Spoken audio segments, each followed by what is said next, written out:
How to turn off remixing your reel. Hi guys, in this video I will show you how to turn off remix on your reels on Instagram.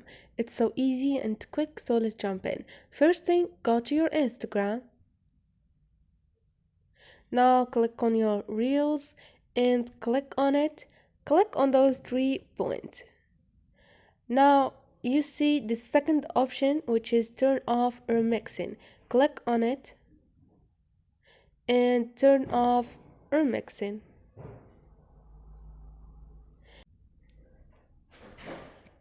If you want to go back and allow remixing on this reel, all you need to do is do the same steps, which is click on those 3 points and click on the second choice, which is allow remixing, and click on allow remixing. And this is it. So this is it guys. Hope this video was helpful to you, and if you liked the video, don't forget to subscribe and like.